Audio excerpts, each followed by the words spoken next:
Not a matter of if, but when crisis will rock your world. I'm Roshini Rajkumar, crisis strategist, licensed attorney, and host of The Crisis Files.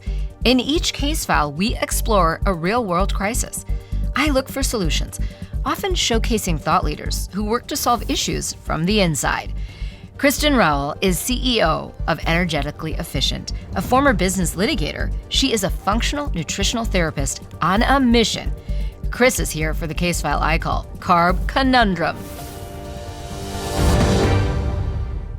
Carbs, you can't live with them, you can't live without them. Or can you? The reality is people are so confused about what their body actually needs. So there are 3 macronutrients: protein, fat, and carbs. And we call those macronutrients because they're the things that our body needs in greater amounts as compared to micronutrients would be like the vitamins and the minerals, magnesium, zinc, calcium, vitamin A, vitamin D, etc. I've never thought of it that way, but that really makes sense. So macro, micro. And we think of macro, those are bigger things too, like a steak or a loaf of bread. Exactly. So when we eat, our body is really seeking certain things from protein, from fat, and from carbs. So I love that you even said carbs. Can we live with them or without them? The truth is the only 2 macronutrients we must consume in order to survive are protein and fat. We actually don't need to consume carbs. And usually when people hear that, they're like, wait, what? They're mind blown because especially if you're raised anywhere around a generation like where we were, and I realize there are probably all ages listening to this, we had a lot of programming around what food looked like. Why is it that we think of food this way? We think of breakfast, or at least when we grew up, we thought of breakfast as cereal, toast, and a glass of orange juice. We thought of lunch as sandwich, an apple, and a cookie. And we thought of dinner as something like steak and potatoes. Something heavier. Yes. And the reality is there's no nutritional science around that image of a day of eating whatsoever. It's very carbohydrate heavy, and that's really not what our body needs. Our body needs the amino acids from protein. So it's looking for amino acids when we're eating protein. That's what it breaks the protein into, so we can use that for recovery. So it's like building. It's looking for the amino acids to replenish itself. Yes. It's used for repair and it's used for building. That's a great way to describe it. And then the essential fatty acids that it gets from eating healthy fats like your avocado, your walnuts, etc., those are used for so much of our cellular functioning. We need those essential fatty acids for our brain. We need them to hydrate our cells. We need them to satiate us. They serve all sorts of function in the body. And then when it comes to carbohydrate, there's a huge debate on low carb, high carb. There's all sorts of things out there on social media, depending on who you ask. You can see people that have a 0 carb diet. You can see people that eat a lot of it. And the truth is, when we eat carbohydrates, if we eat them, we are eating them largely for the fiber and then for the vitamins and minerals that you get from those foods. So really, if you think about it, carbohydrates, when we consume them, should be vegetables, fruits, things that actually have fiber in them. It should be the orange instead of the orange juice. It should be the big plate of beautiful vegetables instead of the processed cracker or the chips. So really, I always tell people, I just want to help you understand what your body actually needs, and that is essential amino acids from protein. You literally must have them to survive. You cannot survive without them. And essential fatty acids from fats. Again, you need them to survive. You cannot without them. There are no essential carbohydrates. There's no such thing. So why is it that we've gotten to this place? First of all, they're misunderstood because I think many of us think of the grains, the rice, the oats, the wheat, even the barley, and not those complex, great vegetables, the complex carbs that we should be eating. Yeah. I don't steer clients away necessarily from some of those other complex ones that you mentioned, but I always say it's the dose that makes the poison. So truthfully, 100 years ago, when people were farming their own land, when they were walking to and from places where we didn't have all of our day happening on Zoom behind a screen with lots of inactivity, with a sedentary lifestyle, and with literally tens of thousands of calories 10 feet away from us in our fridge or cupboard, we live in a totally different world than we did back in the day where those foods were consumed more. So here's the thing to really understand about carbohydrates. When you consume them, you either have to use them through exercise or activity, or you store them on your body, period. And the reason for that is our body is working very hard to tightly regulate us all of the time at only 1 teaspoon approximately of blood sugar, which is a very, very small amount. And if you look at, I like to pick on McDonald's only because statistically there are 5 teaspoons of sugar in just a medium French fry from McDonald's. Now, I always say, it's part of why they're so delicious because they actually put regular sugar on them. But it's also the potato I'm referring to when I say the sugar. So there's 5 teaspoons of sugar in just a medium. So if you eat that and then you're sitting for the next few hours, your body is fervently working to bring you back down to 1 teaspoon of blood sugar through this sophisticated process where your pancreas secretes a hormone called insulin. Insulin then stores that carbohydrate in either your liver, your skeletal muscle, or your fat cells. And so we have this epidemic in the country now of people, frankly, and I don't say this with any level of judgment, I say it just with a place of awareness. When we see someone holding a lot of body fat, it's literally a lot of carbohydrates stored in their fat tissue. I would say it's a little more complicated than that because blood fat is called triglycerides, and that's 1 glycerol or sugar molecule tied to 3 fatty acids. So that's a little more sophisticated of an explanation. But in short, in order to mobilize that carbohydrate out of storage, we can reduce the amount of carbohydrate we consume. We can increase our walking. We can strength train. We can do things like practice intermittent fasting, do things to really start to utilize what we've stored.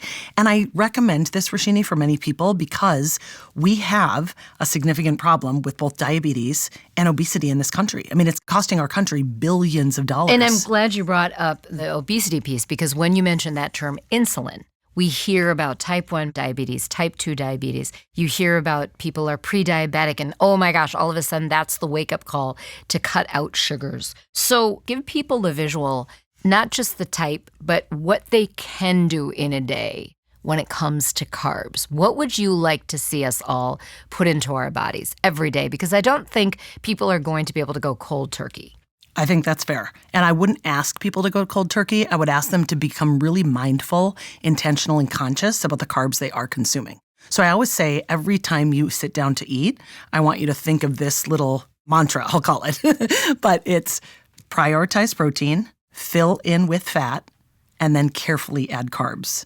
And if I could even add one little edit to that, it would be consume your fiber first. So really think about your fiber. So what that might look like is you're preparing a meal on the stove and you've got a ton of really good vegetables in it. You've got some grass-fed ground beef or some pasture-raised organic chicken or some fish or something like that. And then at the end of the meal, you add avocado to it. Or maybe you used avocado oil when you cooked the vegetables or olive oil, or you add olives or you add walnuts. And then if you want some crackers or a banana or something that has a little more high carbohydrate, you have that at the end of the meal. That's why I say carefully add carbs. So a lot of people, if you think about any time you sit down at any restaurant, really, they bring you either bread or chips, depending on whether you're dining Mexican or not. And so I always say, tell the server, can you bring that at the end of the meal? Because that's really when you should eat it. There's a lot of research around if they bring you bread before the meal, you are likely to order more food and you're likely to order dessert. So it benefits them. Right, because they're craving. Yes, because you've set your blood sugar on this roller coaster. So I don't blame people for this. We've been programmed a lot, and there have been a lot of really poor nutritional recommendations that have come out from all of the governing authorities for many, many years. I mean, we are still being recommended to consume, and I think this is criminal, frankly, in my opinion. We're still being recommended to consume between 45 and 65% of our calories from carbohydrates, which is insane. If you even go to the Mayo Clinic website right now, it tells you if you're having an average 2,000 calorie diet, you should be consuming somewhere between, I think they say, 225 to 325 grams of carbohydrates a day. That is way too many carbohydrates. Again, you have to use them or store them. If you don't dig ditches all day or paint houses all day or do something physical with your body. And most of us don't. Correct. Most of us are working behind a desk. Our body doesn't have that kind of carbohydrate demand. It's way too much carbohydrate, and it's why we have both an obesity and a diabetes problem in this country. So let me get into kind of a reality check for those of us who, I mean, look, your company is energetically efficient. It's right there in the name. You're really trying to help people become more efficient, but yet still have the energy and make sure they're understanding the energy of their bodies. Most people are listening right now. They need to do things, and I include myself in this, in sort of bite-sized pieces. I love your list: prioritize protein, fill in with fat, carefully add carbs. That's easy to remember. But what are some concrete things? Let's give them today. They wake up tomorrow. How would you like our listeners to start their day? I'll give you an example of what I did today. So I made a protein shake that had a really high-quality whey protein, really high-quality collagen, with some almond milk, a banana, and some peanut butter. So all blended together. All blended together. That was just one example. So I did protein for the protein and collagen. My fat was the peanut butter. My carb was the banana. So it's a really good balance. You could also do something, which I think is a fantastic way to start your day, having something like olive oil or avocado oil in a pan with some garlic, onions, and maybe one other vegetable or greens, and then put some eggs and chicken in it, or have some bacon with it. Think of it as a savory breakfast. If you're in more of a hurry and cooking isn't realistic, I say, okay, now take some berries that are frozen, heat them up quick, add it to some yogurt. So you have protein in the yogurt, you have carbohydrates in the berries, and then add some walnuts for the healthy fat. So it's always thinking about what is my protein, what is my fat, and what is my carbohydrate. And that's a really easy thing that people can do. And those were really easy. Like those, I cannot cook at all, except for maybe turning on the stove and grilling things. Yes. But pretty much everything you just said, I could see myself doing. Yeah. And also feeling full. Yes. That's the key. So I do need to start the day with more protein and with calories. So I try to sort of top heavy my day. And it's partly because I'm a migraine sufferer and I really need that protein to kick things off and not spin me into other cycles. But it is also, we have busy days. So there is something to be said about having a heavier meal off the top. Yeah. Another idea that it just came to me as I was listening to you is I'm a really huge fan of the air fryer. So I use my air fryer a lot. You can get a steak and have a steak cooked in the air fryer in about 10 to 12 minutes. Really? I do that for dinner all the time. So I will cut the steak in half, put it in the air fryer, and again, go back to what our body needs. It needs protein and it needs fat. So if I'm in a hurry in the morning and I don't have time to also cook the cauliflower or whatever vegetable I might add, then I just focus on eating the steak by itself. And I dip it in some hot sauce or I dip it in some horseradish, and that's my meal. And I go so much longer without any brain fog, powering my brain throughout the day. That's the other thing I just wanted to bring up quickly. We have also an epidemic in this country of Alzheimer's and dementia. We have started to refer to that in the metabolic health space. And this is so sad, Roshini, but I think it's really important that your listeners become aware of it.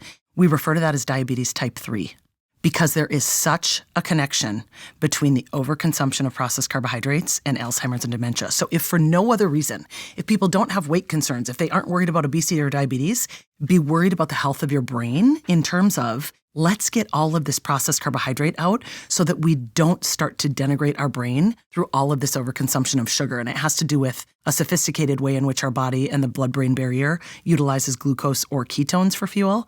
And that obviously relates to the ketogenic diet. But the short version is we really want to minimize a lot of those carbohydrates also for the health of our brain. Wow. Okay. So you've given us a lot of things. I want you to help us reimagine our refrigerators. What should it look like when I open it up and I just immediately know where to go and I'm not stressed just by the very act of looking in the fridge? In a perfect world, you would have more food in your fridge than you would have in your cupboard. And I say that because then we know it's fresh and it's real. So you would have a variety of your favorite vegetables. You would have a variety of your favorite fruits. You would have a mix of some proteins. So that might be eggs, that might be meats, that might be fish. If people are really into plant protein, there's a lot of high-quality plant proteins, like tempeh is one that I really enjoy. So that would be something you could add. Let's say you like to consume healthy fats in the form of things like olives. Or so you might add some things like that. You might have butter in your fridge. So it would really be looking at what are the sources of protein that I like to consume? What are the healthy fats I like to consume? And then what are the sources of carbohydrates I like to consume? Good carbohydrates. Good carbohydrates, exactly. So if you enjoy bread, it's not that I'm anti-bread. It is that I'm anti-bread that sits out on the shelf because it means it's full of sugar and preservatives. You know, I work with clients on, I want to just show you some nutrition labels on things that I'm sure, like me, you grew up thinking were healthy. And I pull up the box of wheat thins and I show them the nutritional information on wheat thins and then most importantly, the ingredients. And literally, if you look at picking on wheat thins, it is truly nothing more than sugar and bad seed oils and gluten. That's all it is. It's not food. So if you have a really homemade sourdough bread, That is a completely different carbohydrate than a serving of wheat thins. And who can just do a serving? Exactly. I myself have been guilty of eating half the box in one sitting. Of course. So this really gets to why you are on with us talking about the carb conundrum. It is a crisis. The food industry is partly to blame, it sounds like. It really is. And I hate to say we have to place blame somewhere, but the truth is we do. I take clients through a series of different slides when I work with them, showing them a map of the United States and what it looked like in 1985 from an obesity lens and what it looks like today. And the truth is, Roshini, in 2023, we just surpassed 40% obesity in the United States for the first time in our history. And it was a very, very, very small percentage in the mid-'80s. So it's first time ever in 2023, it's 41.9% obesity. We've never been over 40%.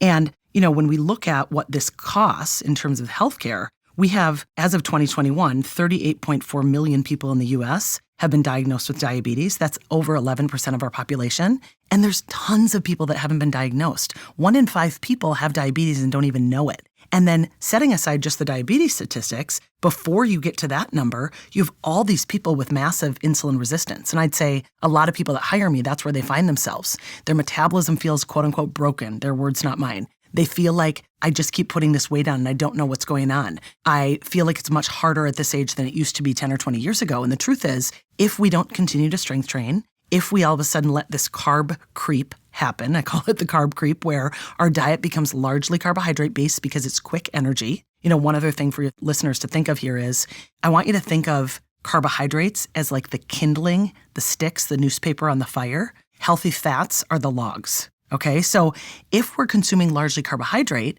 of course we would need to eat every 2 or 3 hours because they burn quick and they're gone. And then we have to eat them again. I mean, you and I have marathon backgrounds, so we know what it's like to need fuel during a race. I went from being a carb-fueled runner to becoming a fat-fueled runner, and I would do, I don't know how many of those goos during a race, and now I can get through a race without ever taking any of them because I have a longer-lasting fuel source, having my body have converted to burning fat, which is important. So I just think the statistics in terms of how much carbohydrate we're still consuming, what this has done to the obesity and the diabetes, we have 327 billion is one statistic I came across that we have spent on the diabetes epidemic as of 2017. So 327 billion. In 2022, that number rose to 412.9 billion. Billion. This is a massive problem in this country, and we are spending so much money on this when truly what you put in your mouth can prevent all of this calamity. So each of us as individuals has the healing power, and it really comes through food. It does. Food truly is medicine, and it starts with food. You won't need the polypharmacy when you get into your 50s, 60s, 70s, and 80s if you treat your body well and give the food and the medicine it needs. We talked at the very beginning about macro versus micronutrients.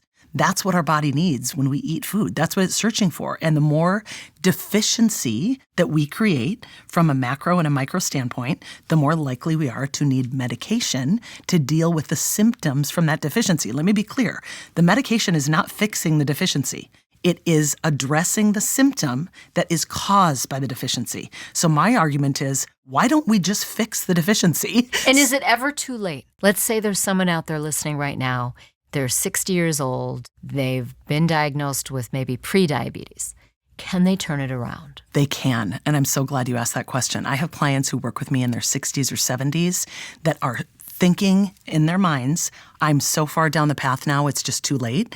And they can reverse type 2 diabetes, insulin resistance, get themselves to a way that they feel like they're 30 years old or 25 years old again, and they literally didn't think it was possible. It is never too late. It's never too late to start eating right. It's never too late to start strength training, which also supports insulin sensitivity. And so both of those things I think are just so important for us to be focusing on as we age. And the 20, 30, 40, 50-year-old can be preventing from this day. Well, Chris, you have given us so much food for thought. You've shocked us, but we do thank you for the usable information. Get more with Chris at energeticallyefficient.com and on Instagram at MNGoldenGirl. Today's Crisis Brief is brought to you by Minneapolis Regional Chamber. Number 1, remember Chris's food formula. Prioritize protein, fill in with fat, carefully add carbs. Number 2, the United States has hit an obesity rate of nearly 42% for the first time in history. Number 3, it's never too late to reverse insulin resistance or type 2 diabetes. Food is medicine. The Minneapolis Regional Chamber is a proud sponsor of the Crisis Files podcast. The Minneapolis Regional Chamber is the area's most active business advocacy organization, playing a critical role in top issues impacting the region, including workforce development, education, housing, and transportation. Make your voice heard by becoming a member of the Minneapolis Regional Chamber. Learn more at mplschamber.com or Google Minneapolis Regional Chamber. Rate, review, and subscribe to The Crisis Files on your platform of choice. Follow us on YouTube and Instagram at The Crisis Files. Go to our website, thecrisisfiles.com, to catch up on all case files in one easy spot. I'm Roshini Rajkumar. Join me next time on The Crisis Files.